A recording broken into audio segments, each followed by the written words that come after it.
Livre des Proverbes, chapitre 16. Les projets que forme le cœur dépendent de l'homme, mais la réponse que donne la bouche vient de l'Éternel. Toutes les voies de l'homme sont pures à ses yeux, mais celui qui pèse les esprits, c'est l'Éternel. Recommande à l'Éternel tes œuvres, et tes projets réussiront. L'Éternel a tout fait pour un but, même le méchant pour le jour du malheur. Tout cœur hautain est en abomination à l'Éternel, certes il ne restera pas impuni. Par la bonté et la fidélité on expie l'iniquité, et par la crainte de l'Éternel on se détourne du mal. Quand l'Éternel approuve les voies d'un homme, il dispose favorablement à son égard, même ses ennemis. Mieux vaut peu avec la justice que de grands revenus avec l'injustice. Le cœur de l'homme médite sa voie, mais c'est l'Éternel qui dirige ses pas. Des oracles sont sur les lèvres du roi, sa bouche ne doit pas être infidèle quand il juge. Le poids et la balance juste sont à l'Éternel, tous les poids du sac sont son ouvrage. Les rois ont horreur de faire le mal, car c'est par la justice que le trône s'affermit. Les lèvres justes gagnent la faveur des rois, et ils aiment celui qui parle avec droiture. La fureur du roi est un messager de mort, et un homme sage doit l'apaiser. La sérénité du visage du roi donne la vie, et sa faveur est comme une pluie de printemps.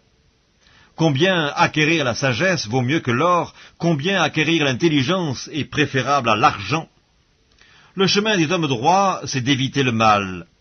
Celui qui garde son âme veille sur sa voie.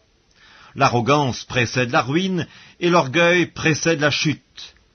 Mieux vaut être humble avec les humbles que de partager le butin avec les orgueilleux. Celui qui réfléchit sur les choses trouve le bonheur, et celui qui se confie en l'Éternel est heureux. Celui qui est sage de cœur est appelé intelligent, et la douceur des lèvres augmente le savoir. La sagesse est une source de vie pour celui qui la possède, et le châtiment des insensés, c'est leur folie.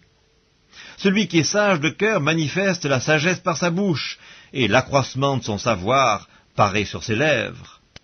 Les paroles agréables sont un rayon de miel, douces pour l'âme et salutaires pour le corps. Telle voie paraît droite à un homme, mais son issue, c'est la voie de la mort. Celui qui travaille, travaille pour lui, car sa bouche l'y excite. L'homme pervers prépare le malheur, et il y a sur ses lèvres comme un feu ardent. L'homme pervers excite des querelles, et le rapporteur divise les amis. L'homme violent séduit son prochain et le fait marcher dans une voie qui n'est pas bonne.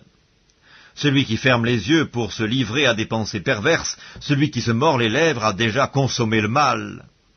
Les cheveux blancs sont comme une couronne d'honneur, c'est dans le chemin de la justice qu'on la trouve.